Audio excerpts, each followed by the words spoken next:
Good afternoon. Welcome to day three of the International Great Black Read Aloud Day 2025 edition. It's our fifth year, and we're excited to be here with you. We are absolutely delighted that you have tuned in to hear another read aloud. And so we are here at TIG Brad, as we like to call it, giving voice to words written by Black people all around the world. And today is Memoir Day, and we have a great selection for you. Um, I happen to be familiar with the author for this particular memoir. And so we'll take a few different parts of it today and share it with you. But today is Memoir Day, and a memoir is something in which people write about specific events in their life. It's not necessarily an autobiography, although it can be autobiographical in nature, but it's really about something that happens in a specific time in their life, in a person's life. And in this case, this particular memoir leads up to it. It's a full autobiography, but we're gonna pull a couple pieces out of it and talk about it. But and this one's about this person's life, and so she's written a book about it, and so we're going to share a little bit about it. And our selection for today, well, before we do that, we want to remind you that you can follow us online at Black Read Aloud. Our website will be up midweek. We are doing some revamping to it, and so we've got it down right now. But we'll have it up so that you can take a peek at our previous year's reading list as well as this year's reading list, because we typically post the cover for each one after that selection has been read. And we also want to let you know that if you share a Tig Brad stream, you get an entry to win a Tig Brad t-shirt. And so it has on there the International Great Black Read Aloud Day. It has a logo on it, and you get to get one of our t-shirts. We still have some t-shirts that we need to give away from last year because our reading was truncated due to a little bit of illness, and so a little follow-up needed on that. So if you were one of those people last year, please email us and we'll get your t-shirt to you. Email us your size um, at greatblackreadaloudday@gmail.com. And so we are excited about this. So if you want, so for the 30 days, we'll draw on March the 1st. And if you share, you get an entry. And just tag us so that we know that you shared it, and we will enter your name into the bucket for a free t-shirt. All right. Well, let's get to our selection for today. It is, as I said, it is day three. It is Memoir Day. And our selection for today is From the Outhouse to the Little Red Schoolhouse. And I'm going to put up the cover so that you can see it. And this is our selection, From the Outhouse to the Little Red Schoolhouse, the Tajiri Arts Story. Okay. So let's get started. We're going to go ahead and read. And I won't show the book because the cover has a lot of green, and so my green screen will disappear. You'll see a lot of holes on the screen. All right. But we're going to read, and we're going to read about four selections out of the book. But I think it helps to provide some context for her story. And so this one is from the preface. Negro Speaks of Rivers, a poem written by Langston Hughes, mentions the mighty Nile River. But these moving verses always remind me of the St. Johns River, located in my hometown of Sanford, Florida. My fascination with these rivers began in my high school history class, where I learned that both the Nile River and the St. Johns River flowed the same way, upward. There are some of the few rivers known to men that flow upstream. That means from south to north. As I reflect on my life, it certainly has had an upward movement for, at that time, 77 years, in spite of some downward drifts. My birthplace was about 5 blocks from the St. Johns River, in a mansion style hospital located at 500 Oak Avenue. That building later became a rooming house. My childhood was spent a few blocks away in what was known as a shotgun house. that sat on the sidewalk at 703 Sanford Avenue in the Sanford community of Georgetown. This book revolves around the blessings that God bestowed within several blocks between my birthplace, upbringing, and destiny. It speaks of the God inspired personal legacy that impacted over 3,500 children, brought joy to a host of families, revived a community, influenced a city, and achieved national acclaim. This book is not written in academic type language. It may even have an elementary format, but that's just fine for me.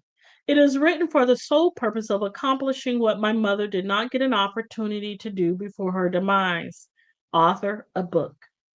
I give honor to her, my father, my grandmothers, my brother, and my sister for all they have done for me. Additionally, I want my grandchildren, great grandchildren, nieces, nephews, and cousins to know the real story about Nana Pat. I also want every student of Tajiri School of Performing Arts and Museum, as well as their parents, to know that my adversities and challenges led to miraculous successes. Another reason I have for writing this book is to inspire youth and young adults everywhere. At this stage of my life, it's obvious to me that I carried on my mother's desire to expose children to the things she loved most: the Lord Jesus Christ, academics, and the performing arts. I discovered the same powerful yearning within my own heart. I pray that this book will encourage and motivate others to see their brilliance and achieve the passions within their hearts. The school, Tajiri Arts, was named after my son, Camille Tajiri Hitchman. Camille Tajiri means perfect rich man.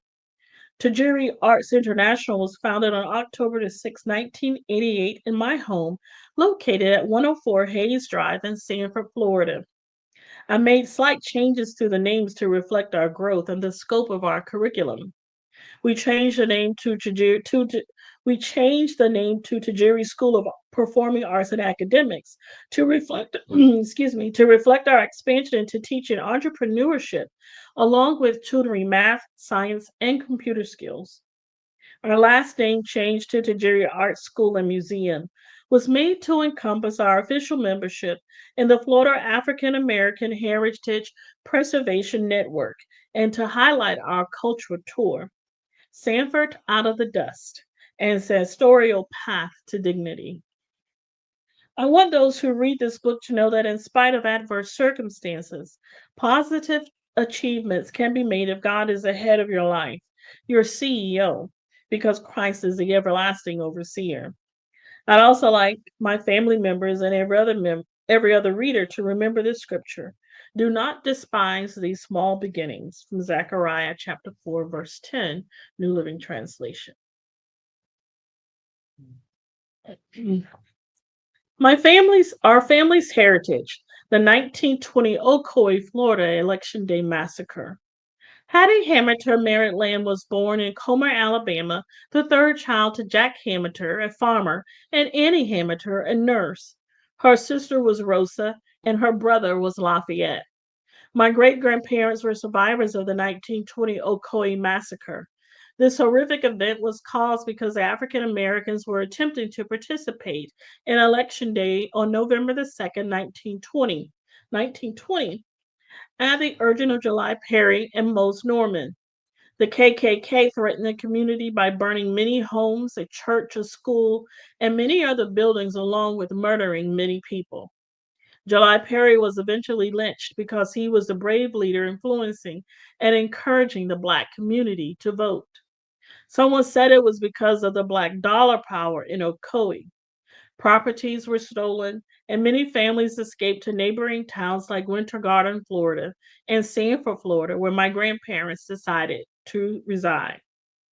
They lost their orange grove and two-story home, according to my cousins, Jacqueline Butler Felder and Camilla Wilson Barnes, on the Matilda Smith side of the family. As stated before, Jackson Jack and Annie Hamilton were the parents of Hattie Hamilton Merritt, who was the mother of my father, Charles Haywood Merritt. He was their grandson.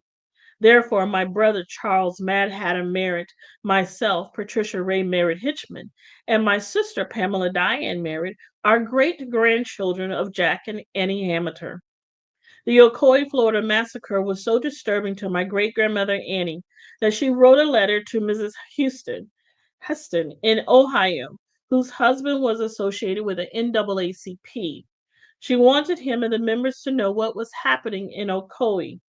She called it quote, the most wickedest happenings of a lifetime here on Tuesday night and Wednesday morning of the election, end quote. She ended her letter by acknowledging, however, I am trusting in the Lord for his goodness, end quote. The letter was hidden in an orange crate with kumquats and shipped to Ohio. It was actually the Democracy Forum led by Professor Paul Ortiz, PhD at the University of Florida, which discovered the famous letter written by my great grandmother Annie. In the midst of its research, the forum found great grandmother Annie's letter in an NAACP file, which recorded massacres held across the United States. On that team were two members known by me, Francina Boykins and Jack Hamilton, my cousin named after his grandfather. What a miracle! Her letter gave credence to the Ocoee massacre. My father never told me of this tragic occurrence.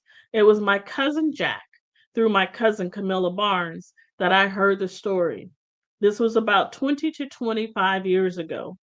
The unfortunate devastation of Ocoee's Black community is documented in the film Ocoee, Legacy of the Election Day Massacre. As a descendant of the Ocoee Massacre, when I think of that devastation from that time and the fear my race faced in trying to simply cast their votes in an election in a nation where they had the legal right to do so, it's extremely hard to fathom. What is even more chilling and disheartening is that in 2020, that same fear of Black power and the Black vote 100 years later is still prevalent. The city of Ocoee has issued a proclamation and letter of apology to the descendants on a very special plaque signed by Mayor Rusty Johnson. And her book has certain copies of the census, which records her family's existence in Ocoee at that time, which you can see right here. You can see that. And our last selection from this book um, comes from a section called Grandma's Hands, which is about her grandma Daisy, Daisy Pearl Brown. Daisy Pearl Brown, my maternal grandmother, was a dignified, sophisticated, and stately woman who was born in Congaree, South Carolina. She smoked a pipe from her Cherokee traditions. In fact, she had a pipe for every day of the week, including a very special mahogany pipe for Sunday. Matriarch Brown was a bulwark in the Sanford community and a true role model. She was always lending her helping hands, which earned her a Mother of the Year award from the Negro colored community during the segregation years. Grandma's hands were always as busy as a bee. She was president of the Busy Hands Club, president of the Deaconess Board, member of the Senior Missionary Society, and served for many years as sponsor of the Father's Day programs. My grandmother always incorporated the youth of the church in her programs to make sure that we developed a caring spirit for the sick. We would go to their homes to sing, pray, and we took a donation on youth Sundays. She was a real servant of Christ because she was always feeding the sick and needy, providing clothing to neighbors and others, allowing persons to come into our home to escape from stormy rains, regardless of race, creed, or color. Our historic 1909 shotgun home, which still sits on the sidewalk to this day, was truly a friend to man, as stated in the classic poem, The House by the Side of the Road. This poem accurately reflected the life my grandmother led. Now, as I stated before, my grandmother lived with us from her kitchen came good old collard mustard and turnip greens with dumplings and delicious pot liquor. a broth from the cooked greens that Southerners drink. Cornbread can be dumped or dipped into the pot liquor, and it is so good. Her black eyed peas, sweet potato pone, perlo rice with chicken, and the fruitcake that she served the preacher and his wife every New Year's Eve after church service were always a hit. Her favorite was her cast iron skillet stovetop cornbread with syrup. Close seconds were her blueberry doobie and her peach doobie with dumplings that could be eaten with canned cream milk or ice cream on top. Along with the doobie would be a homemade thick vegetable soup and that stovetop cornbread.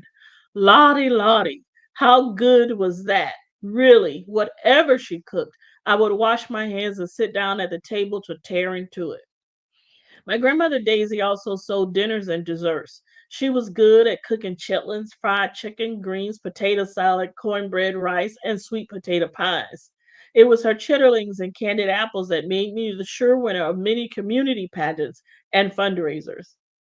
Grandmother Daisy was strong, wise, and humorous. She was one woman who loved the Lord with all of her heart. As I write this passage, I wish I could tell her how much I've appreciated her teachings over the years. I never told her how much I loved her. I remember her putting a warm blanket or coat on my bed to cover me as I slept in my cold bedroom. She would sometimes heat an iron, wrap it in a towel, and put it in my bed to warm my feet. She would also rub my chest with warm lard or vapor rub to rid me of a cold. I also remember her giving me a special tea to keep me from coughing. All of her home remedies worked each time, even taking castor oil, which I hated. I believe my grandmother could save me from the lightning and thunder. Whenever it rained, I would follow her all over the house. Whenever she sat, I sat very close to her. If she lay down, I lay beside her. It was always foot to foot. I was terrified of thunder and lightning as a child. To this day, when there's a thunderstorm, I sit still, pull plugs, turn off the television, stop cooking, take no bath or shower, and use no phone. My grandmother Daisy was my babysitter when my mother was busy serving as a teacher, church clerk, program organizer for the church youth, leader of the Thanksgiving harvest service, or planner of children's community events, including field trips to passion plays, ice skating shows, historic tours in Florida, college football games, chorus concerts, and debutante meetings, which I'm sure led me to becoming a debutante myself when I was of age. All of these events took place outside of Sanford. When I would go to the movies in the late afternoon as a teenager, my grandmother would sometimes walk to the movies at night to pick me up. It was about 6 to 7 blocks from our home. The street lights didn't always work, but she would make the sacrifice to walk those dark streets so I would not have to walk home alone. Did I mention that my grandmother did all the cooking at our home? Yes, my grandmother, being the only child at that time, was spoiled in this fashion. Let me go back and read that. Did I mention that my grandmother did all the cooking in our home? Yes. My mother, being the only child at that time, was spoiled in this fashion. My mother rarely cooked, nor did I. When I first got married, I had to call my grandmother to ask her how to prepare my husband's meals. Would you believe it? I was good at making hamburgers because I used special secret ingredients. And I could bake an excellent pound cake and strawberry swirl cake, so my daddy said. He would compliment me highly for my baking skills. Currently, I have no desire to bake a cake and few other things. Daisy Pearl Brown was one of a kind. And that is our selection today from our book, From the Outhouse to the Little Red Schoolhouse. That's a Jerry art story by Patricia Merritt Whatley. And we'll put it back up on the screen here so that you can see the cover of the book. Um, Let me take down banner and then let's put that up so that you can see it. And there it is. From the Outhouse to the Little Red Schoolhouse, the Tajiri Art Story by Patricia Ray Merritt Hitchman Watley. And we are super excited about our selection today.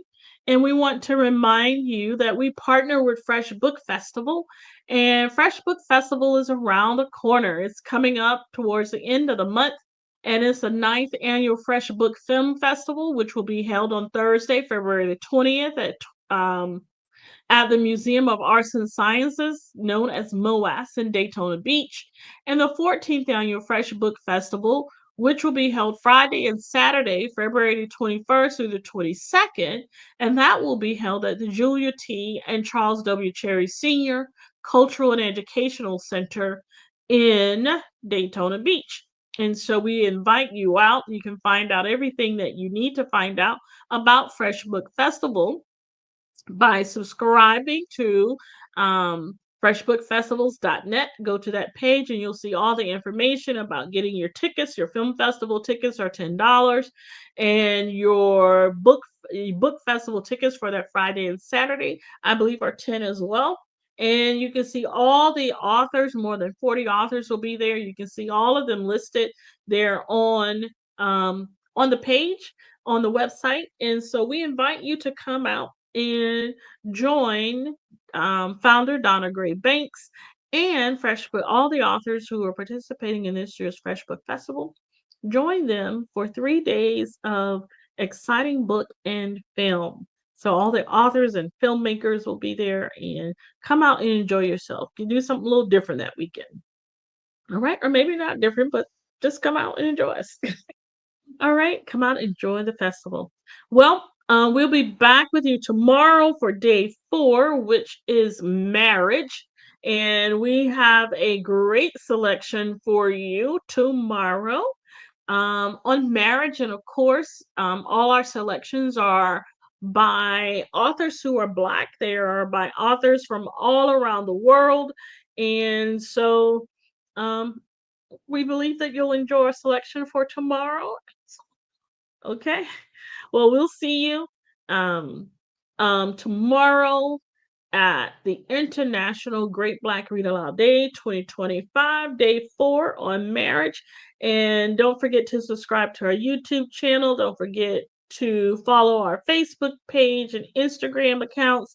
And you can do that all by going to at Black Read Aloud. All right. We'll see you tomorrow and have a wonderful, wonderful afternoon. Bye bye.